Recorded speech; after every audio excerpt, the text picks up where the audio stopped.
Olá, pessoal, voltando aqui para a nossa aula 2, né, da nossa disciplina Psicopedagogia Clínica Institucional. Na aula 1, nós estudamos alguns conceitos, né, inerentes a esse campo do conhecimento, que é a psicopedagogia, vimos a sua origem, né, vimos o campo de atuação, o objeto de estudo, que é a aprendizagem, a interdisciplinaridade, né, vimos que alguns campos do conhecimento também se convergem para o campo da psicopedagogia, né, como a psicologia, a medicina, a fonoaudiologia, a pedagogia, a filosofia, a sociologia, entre outras áreas do conhecimento que agregam novos conhecimentos a esse campo, né, da psicologia, que é recente aqui no Brasil, praticamente há 30 anos, né, mas que teve sua origem lá na Argentina, né, como nós vimos na aula 1, e agora nessa segunda aula nós vamos trabalhar sobre a psicopedagogia, a prática da psicopedagogia na escola, né, a institucional escolar. Vamos analisar alguns desafios e processos, né, através do olhar psicopedagógico dentro dessas questões, tá bom? E vamos trabalhar de forma específica alguns fatores, alguns desafios dentro desse contexto escolar, como o fracasso escolar, o currículo e o planejamento com enfoque psicopedagógico. Então, essa é a intenção da nossa aula, que tem uma referência, né, no livro Teorias e Práticas da Psicopedagogia Institucional, de Daís e Carla Gênero Serra, 2002. Então, todo o nosso trabalho, todas as nossas discussões, tanto da aula 1 quanto da aula 2, foi fundamentado nesse livro, tá certo? E nós vamos desenvolver esses pontos aqui na nossa aula de hoje, tá bom? Qual o objetivo da nossa aula? Conhecer e compreender os principais desafios e processos na escola sobre o enfoque psicopedagógico. Claro que nós vamos nos atentar àqueles 3 desafios principais, né? Não que se limitam àqueles 3 desafios. Nós sabemos que o cenário educacional ele é muito desafiador e que, de acordo com a movimentação desse contexto, a complexidade desse contexto, também há a complexidade, a movimentação dos desafios, né? Então, os desafios, eles são dinâmicos, né? Uns maiores e outros menores, tá certo? Mas o campo de conhecimento da psicopedagogia nos dá todo a fundamentação para que possamos entender e refletir sobre essas questões desafiadoras dentro do contexto escolar e intervir, né? No sentido de amenizar ou até mesmo sanar essas situações, tá bom?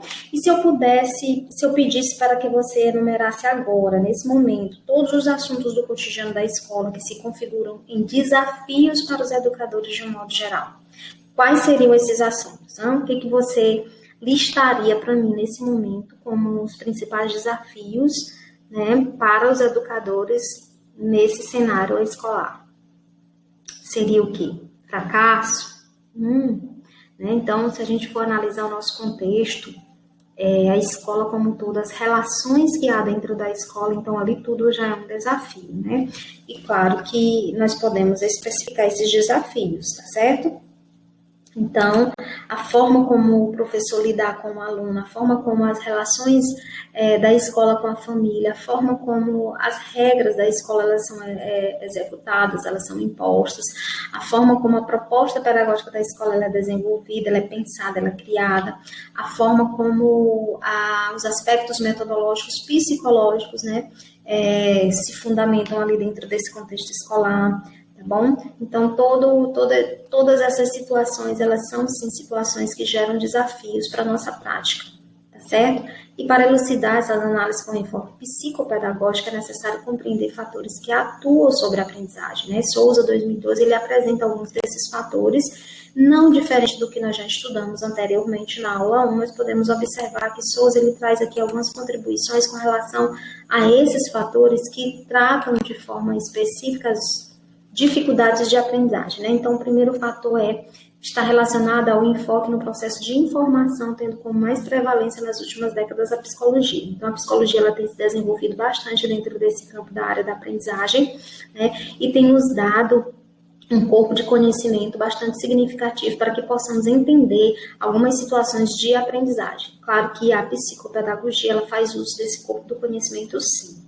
Tá? O outro enfoque é o interativo, no qual inclui uma visão analítica sobre os contextos familiares e escolares que contribui de maneira exógena para o emburrecimento do estudante. Olha só, vamos imaginar esse sujeito emburrecido, de que forma esse sujeito vai aprender. Então, alguns fatores, eles ocasionam essa, tem como consequência esse estado de emburrecimento do aluno, né, que prejudica totalmente a sua aprendizagem.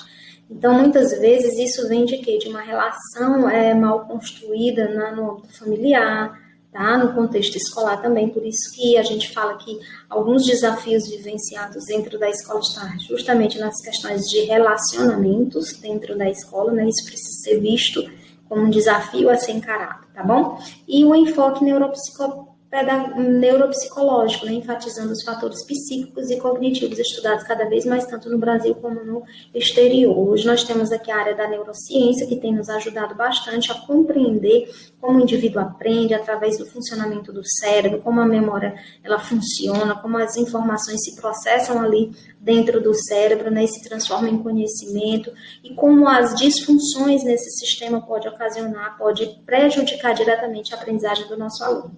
Então, a neurociência, ela tem ajudado bastante, né, esse nosso entendimento com relação à aprendizagem do nosso aluno. Então, considerar as situações neuropsicológico de extrema importância nesse campo psicopedagógico que nós estamos adentrando. Tudo bem? Então, vamos lá. De acordo com Weiss Cruz, 2007, né, o sujeito que está em processo de construção do seu conhecimento, seja em situação de aprendizagem formal ou informal, não é determinado somente pelo seu potencial cognitivo, né? Então, ele está afirmando aqui que não é somente o potencial cognitivo, independente do tipo de aprendizagem que o indivíduo seja submetido, seja formal ou informal, mas ele é resultado de quê? Da interação entre o aparelho biológico, entre a estrutura psicoafetiva, entre a psicocognitiva, nas interações do meio social no qual esse indivíduo está inserido. Então, é preciso analisar, né, toda essa situação, o sujeito como ele como ele se comporta, como ele se situa, né, como ele é constituído biologicamente, psicologicamente, né, então essas questões afetivamente, então todas essas questões que compõem o ser humano como um todo, ela precisa ser considerada, e não somente o potencial cognitivo, quando nós pensamos e analisamos a aprendizagem e o desenvolvimento dele. Tá bom? Então, vamos lá. Continuando aqui, né? Uma questão interessante que eu gostaria de colocar aqui, né? Eu passei o slide demais aqui, pronto, né? Então, assim, é levar em consideração todo um contexto, toda uma situação, né? É interessante colocar bem aqui que quando nós falamos de alguns processos e desafios dentro do ambiente escolar, nós citamos aqui nessa apresentação 3, né? O fracasso escolar, o currículo e o planejamento. Né? Quando nós pensamos em fracasso escolar, nós olhamos para o conjunto e para a escola como um todo. Né? Quando nós olhamos o currículo, nós também vislumbramos ali a escola como um todo, né? A escola na sua essência, com os sujeitos que compõem aquele ambiente, aquele cenário. Tá? E quando pensamos no planejamento, nós também pensamos na escola como um todo, de forma específica naquele sujeito que está na linha de frente da ação, que está materializando esse currículo, que está materializando, né, esse fazer que lhe é proposto para o desenvolvimento da aprendizagem desse aluno. Então, quando nós pensamos em fracasso escolar, nós analisamos o nosso aluno, nós imediatamente focamos naquele aluno, né? E aí vem a pergunta, por que tantas crianças e jovens não conseguem aprender? E aí nós vimos nas aulas anteriores, nas discussões, nas reflexões anteriores, né, quais são os motivos que levam o indivíduo a não aprender.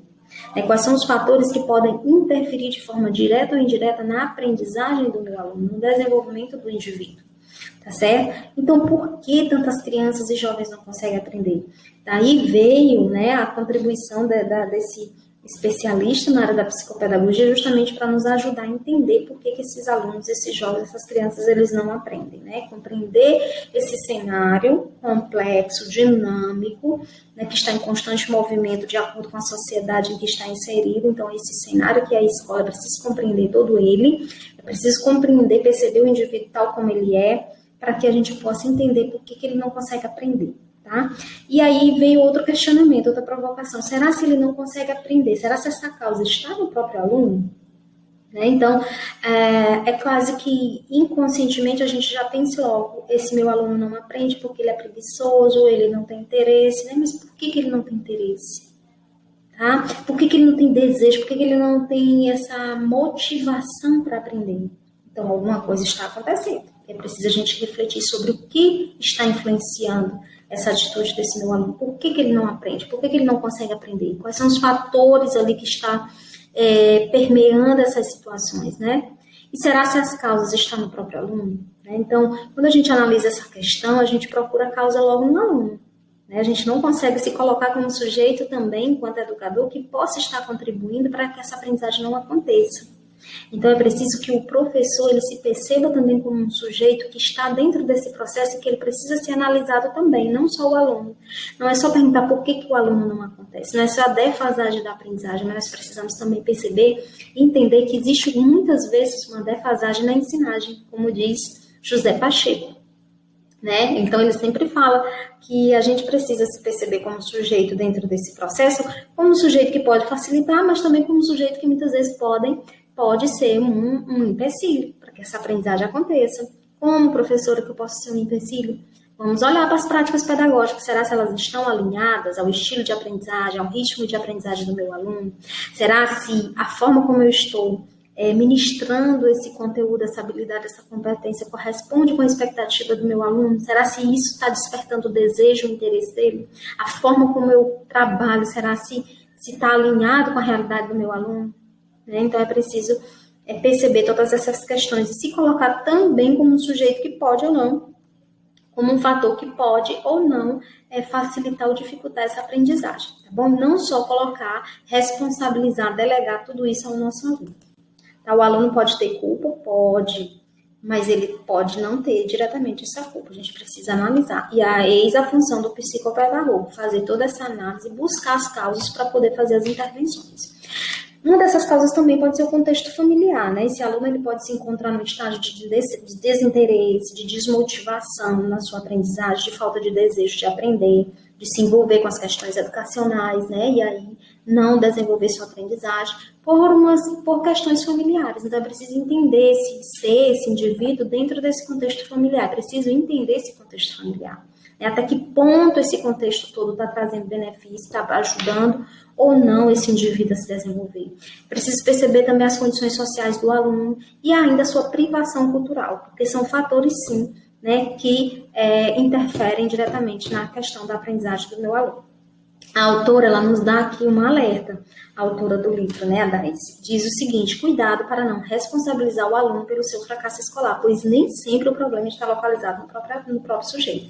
Como já foi falado, né, preciso eu me colocar enquanto educadora como um sujeito também que possa estar favorecendo ou não essa aprendizagem acontecer, tá bom? Através de uma reflexão, uma autorreflexão da prática pedagógica, do tipo de experiências que eu estou oferecendo para o meu aluno para que ele desenvolva ou não as suas aprendizagens, tá bom? É significativa? Está de acordo com o interesse desse aluno?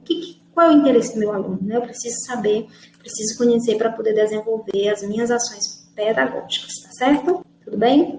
Vamos então aqui para a questão que eu já tenho falado para vocês, né? O professor precisa refletir sobre sua prática pedagógica. E olha só o que a autora nos diz aqui, ó, especialmente sobre as atividades repetitivas, sobre as experiências de aprendizagem que são oferecidas. Eu preciso perceber que tipo de experiências eu estou submetendo ao meu aluno. Será que essas experiências são significativas para ele? Será se está coerente com a experiência colocada para ele vivenciar? Será se está coerente com a habilidade, com o conteúdo, com as competências que eu quero desenvolver? Será se isso está casando direitinho, né? As estratégias que eu utilizo, será se são eficazes, tá? Os materiais que eu utilizo para mediar esse ensino, essa experiência, será se são os ideais, né, são os que favorecem realmente para que a aprendizagem aconteça? Será se eu estou respeitando a singularidade do meu aluno? Será se eu percebo isso no meu aluno? Será se eu estou percebendo ele como ser único, tal como ele é? Será se eu estou considerando a singularidade dele, o ritmo de aprendizagem dele? Será se eu conheço o estilo de aprendizagem dos meus alunos? Então, são questões que nós precisamos, né, nos fazer diante dessa questão, né, do professor, do posicionamento do professor diante dessas questões psicopedagógicas na aprendizagem. Então, aprender, a autora diz que aprender algo requer interesse pelo objeto. Então, se meu aluno não tem interesse por aquilo que eu estou ensinando para ele, ele não vai aprender. Tá? Numa linguagem psicopedagógica, isso quer dizer, requer desejo. Então, eu preciso, enquanto educadora, despertar o desejo do meu aluno. E o que eu estou fazendo, qual tipo de atitude, quais são, o que eu estou agregando à minha prática pedagógica que vai favorecer o despertar esse desejo do meu aluno. Porque ele precisa ter o desejo de aprender. Ele só vai aprender se ele tiver interesse. Tá? Esse é um dos nossos grandes desafios da atualidade. Ensinar aquele que não está querendo aprender.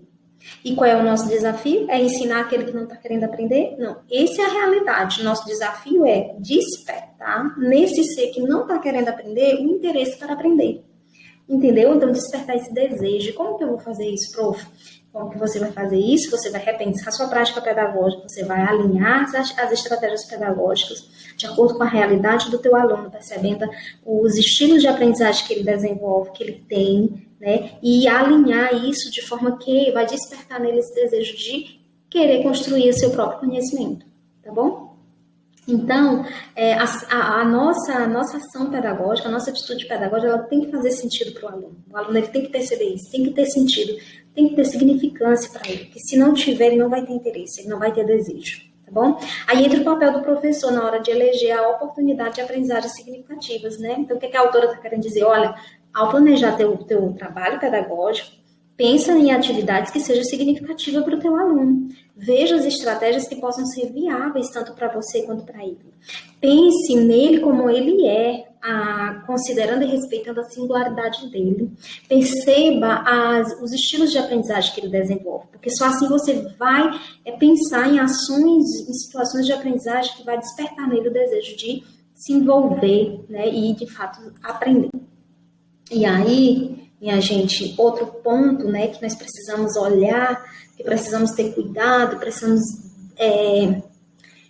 olhar de forma realmente psicopedagógica, colocando a aprendizagem como centro do currículo, tá? Por quê? Porque o objeto de estudo do psicopedagogo é a aprendizagem. Então, quando eu coloco essa aprendizagem dentro do currículo, percebendo o currículo, né, como um caminho que o aluno vai percorrer, percebendo o currículo como algo que vai sistematizar e organizar todo o processo de ensino e aprendizagem, percebendo o currículo como um instrumento de poder, de definição de identidade, né? Eu preciso perceber que eu preciso conhecer e saber que tipo de aluno eu vou estar desenvolvendo, né? Que tipo de aluno a nossa escola quer desenvolver? Aquele aluno crítico, participativo, que ele seja protagonista, que ele resolva as situações, problemas do cotidiano, ou que é aquele aluno apático, aquele aluno obediente, aquele aluno que só diz sim, sim, sim, né? Que não questiona, que não é provocativo, que não é investigador, que é aquele aluno mais apático, mais quietinho, que tipo de aluno nós queremos, né?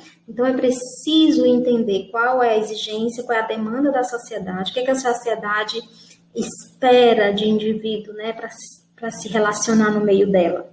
É esse indivíduo que a sociedade quer, que a escola precisa pensar. E quando a escola pensa que tipo de indivíduo vai desenvolver, a escola está pensando no seu currículo. Por quê? Porque o currículo é que vai definir essa identidade através desse percurso, por meio da organização de conteúdo, de habilidades, de competência, por meio das relações que existem no meio escolar, as relações professor-professor, professor e aluno, aluno e aluno, família, escola e família, todas as relações que permeiam ali, que não estão, né, são regras, atitudes, valores que estão ali dentro daquele espaço, mesmo que não esteja prescrito, mas está ali acontecendo na real, no chão da escola, tá? Então, o currículo está ali. Então, o currículo é toda a ação dentro da escola, corresponde ao currículo.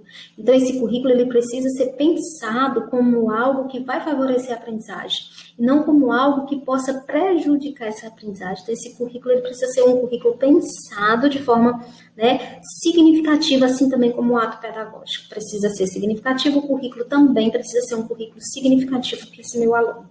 tá bom? Então, nenhum currículo é neutro, ao contrário, está permeado de fatores sociais, políticos e econômicos, né? Porque quando eu olho para o meu aluno, eu vou ver todos esses fatores envolvendo ele e agindo na vida dele, contribuindo ou não para o desenvolvimento dele. Eu preciso conhecer isso e o currículo também precisa atender essa demanda para poder desenvolver esse indivíduo, né, numa perspectiva de sujeito que a sociedade precisa e quer. Né? Então, na organização do currículo, é necessário que a escola fundamente o seu trabalho, teoricamente, que construa um currículo adequado às condições afetivas, cognitivas, biológicas de cada grupo de indivíduos. Então, por que o currículo deve ser pensado considerando esses fatores? Porque esses fatores, eles diretamente ou indiretamente, eles ajudam ou não o desenvolvimento do indivíduo na sua aprendizagem. Ou seja, então o currículo, se ele se desenvolve dentro de um contexto escolar e o objetivo maior de todo esse trabalho, de todo esse pensamento pedagógico é a aprendizagem do meu aluno, então eu preciso levar em consideração dentro desse currículo todos os fatores que estão ligados a essa questão da aprendizagem, tá? Cognitivo, biológico, afetivo, psicológico, neurológico. Hoje nós falamos, a neurociência traz essa contribuição, né, da gente perceber as questões neuropsicológicas do indivíduo, como que o indivíduo aprende, compreender a forma como ele aprende, como essa aprendizagem se processa no cérebro e se há alguma disfuncionalidade nesse sistema, pode sim ocasionar algum problema na aprendizagem do meu aluno. Então a gente precisa perceber todas essas questões, analisar e agir intencionalmente, né, com as intervenções precisas. E na organização do currículo, a escola precisa ficar alerta para não se desenvolver como uma fábrica de dificuldades, tá? Como eu falei anteriormente. Então, o currículo ele precisa ser um currículo também significativo, que atenda à necessidade da sociedade, do aluno, tá bom? Tem que ser um currículo que seja viável, que corresponda à realidade do meu aluno, ao interesse dele também, e que respeite esse aluno tal como ele é. Então, o currículo também precisa estar alinhado a essas questões. Precisa contemplar todos os fatores que podem, de certa forma, interferir na aprendizagem do meu aluno, como o biológico, o emocional, o afetivo, o social, o cultural. Né? Então, o currículo ele precisa ser pensado considerando todos esses fatores. Se não for assim, ele pode se tornar uma fábrica de dificuldades, tá? E aí a gente cai lá no primeiro ponto que nós estudamos, que foi o fracasso escolar, ok? Então, como, né, foi respondido aqui, como o currículo ele vai se desenvolver quando ele desconsiderar o sujeito como ele é, quando ele desconsiderar a realidade do aluno, quando ele não levar em consideração os fatores que podem influenciar a aprendizagem do meu aluno. Então, quando tudo isso acontecer, ele pode se tornar, sim, uma fábrica de dificuldades. Ok? Passando adiante, nós temos o planejamento, né? O terceiro ponto aqui de discussão dentro dessa temática da psicopedagogia escolar, né? Considerando os desafios e processos do planejamento com enfoque psicopedagógico. Então, o que é o planejamento? O planejamento é a atitude de planejar. E o plano é a atividade propriamente dita desse planejamento, né? Então, é uma ação intencional, né? O planejamento ele representa ações com intencionalidades dentro do processo. Não há fazer pedagógico sem planejar, nós precisamos parar, planejar, analisar, diagnosticar a situação e ver quais são as ações que possam ser desenvolvidas para quê? Para desenvolver a aprendizagem do meu aluno. Esse é o objetivo maior. Preciso fazer com que ele aprenda, né? E aí, para executarmos um planejamento, traçamos objetivos, escolhemos estratégias ou procedimentos de ensino, né? Analisamos também quais os recursos didáticos mais viáveis para serem utilizados, que vai corresponder àquela ação que eu estou planejando, e qual tipo de avaliação vou utilizar, quais são as estratégias de avaliação que vai me servir para aquele momento, para aquela ação, para aquele objetivo, né? Porque se o objetivo é alguma coisa, eu preciso saber se ao final dessa ação eu atingi o objetivo ou não. E eu vou fazer isso avaliando, né? Analisando, avaliando, e eu preciso definir como eu vou fazer isso no meu planejamento. Tudo bem? Então, o planejamento é algo que precisa também de atenção dentro dessa visão psicopedagógica, porque o planejamento ele vai organizar a materialização da ação pedagógica do professor com foco na aprendizagem do aluno, compreendendo e diagnosticando aqueles casos em que a aprendizagem não se desenvolve, buscando conhecer quais são os fatores do não desenvolvimento da aprendizagem e intervir, né, com ações específicas para fazer com que esse aluno se desenvolva. Bom, e qual o papel da psicopedagogia no planejamento escolar? Então, várias funções. Então, o psicopedagogo escolar, com foco no planejamento, ele vai atuar de várias formas. Primeiro, ele vai refletir sobre as ações pedagógicas e suas interferências no processo de aprendizagem do aluno. Então, ele vai analisar todo o planejamento escolar, o planejamento do professor, focando aonde? Na aprendizagem do meu aluno, porque o objeto principal aqui é a aprendizagem do meu aluno, considerando todos os fatores que possam interferir nesse processo. Ok? E aí nós temos aqui dentro do plano, né, do planejamento, do plano em si, que é a determinação das ações, eu tenho que definir meu objetivo, né? Então, eu vou trabalhar uma aula, vou trabalhar um objeto de conhecimento, que é o conteúdo, eu vou definir, delimitar as habilidades, as competências que eu vou ter que desenvolver para o meu aluno, mas eu tenho que definir os objetivos. E uma observação que o autor faz aqui com relação aos objetivos, não devem se resumir à execução de atividades. Então, o objetivo não é o resumo de atividades a serem desenvolvidas. Vejam bem, já que devem promover um conhecimento cognitivo de alunos e construir competências e habilidades de utilização permanente nas suas vidas. O objetivo, gente, é o que nós pretendemos que o nosso aluno aprenda. É o que nós pretendemos ver o nosso aluno desenvolver, tá? Relacionado a um determinado campo do conhecimento, o objeto de conhecimento, que é o conteúdo. Tá? Então, eu quero que meu aluno, o objetivo é fazer com que ele desenvolva habilidade tal. Então, eu tenho que pensar nesse objetivo, olhando para o meu aluno, naquilo que eu espero que o meu aluno desenvolva, com aquela minha ação. Tá? Então, eu coloco aqui 2 exemplos de 2 objetivos, um validado e o outro não validado. O objetivo validado é reconhecer os gêneros específicos da fala. Então, eu espero que o meu aluno reconheça os gêneros específicos da fala.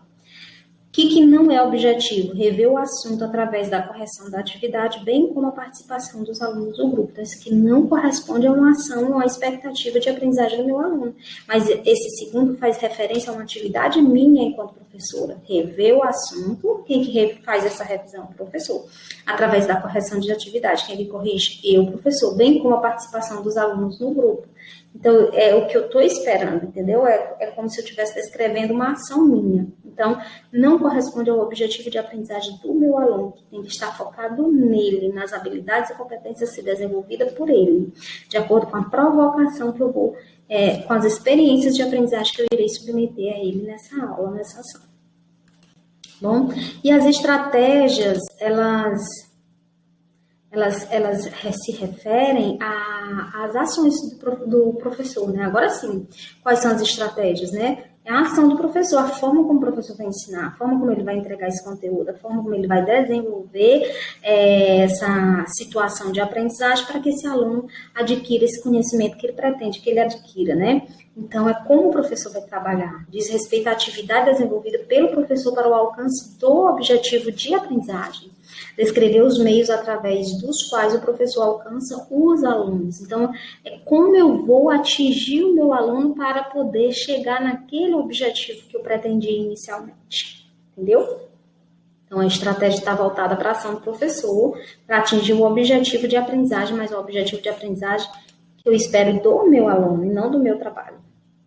Tá? E o psicopedagogo pode atuar preventivamente junto aos professores da seguinte maneira. Então, é o especialista que vai estar ali apoiando, que vai estar ali direcionando, dando condições, dando essa visão para os professores mais psicopedagógica das situações de aprendizagem, explicando sobre as habilidades, conceitos e princípios para que ocorra a aprendizagem, né? Então, o professor ele precisa compreender como é que essa aprendizagem acontece, né? Como que eu chego a esse estágio. E aí, conhecer todos os fatores que permeiam sobre isso, né, vai fazer toda a diferença. E o psicopedagogo ele vai estar ali para dar esse suporte para o professor. Ele vai também trabalhar com a formação continuada desses professores, fazendo análise da situação, do contexto em que eles estão inseridos, verificando quais são as necessidades formativas dos professores, né, com foco na aprendizagem, e desenvolver, né, ações formativas para que esses professores venham melhorar na sua prática pedagógica e atender, de fato, o processo de aprendizagem e desenvolvimento do nosso aluno. O psicopedagogo também vai atuar na reflexão sobre o currículo e projetos junto com a coordenação pedagógica.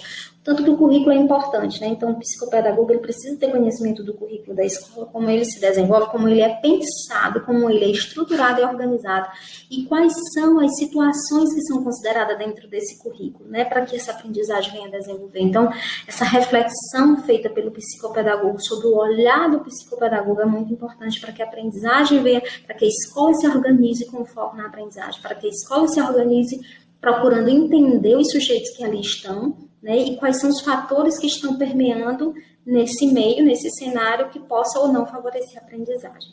Atuando junto com a família, alunos que apresentam dificuldades de aprendizagem, né, então ali fazendo as intervenções junto às famílias, trazendo, verificando, apoiando, analisando situações, né, que possam estar interferindo ou não no desenvolvimento desse aluno. Então, aqui são algumas atuações do psicopedagogo escolar na visão de Gonçalves, né, 2012. Claro que não se limita somente a essas atuações aqui, existem muito mais, como nós falamos no início. O contexto educacional ele é complexo, ele é dinâmico, ele está em constante movimento e muda de acordo com a sociedade. E, por fim, vamos refletir sobre a seguinte questão. Após os conhecimentos adquiridos nesta aula, como você desenvolveria um planejamento com embasamento psicopedagógico? Me diga aí, analise direitinho, reveja os seus planejamentos anteriores e pense agora no novo planejamento, agora com embasamento psicopedagógico. E me conta depois como foi que você pensou, tá bom? Essa é a provocação que eu deixo para vocês nesse momento. E nossa aula se resumiu a questões da psicopedagogia institucional, com foco na escola, considerando os desafios e processos, né? Analisamos um pouquinho desses desafios inerentes ao cenário escolar, que é o fracasso, o currículo, e o planejamento com enfoque psicopedagógico.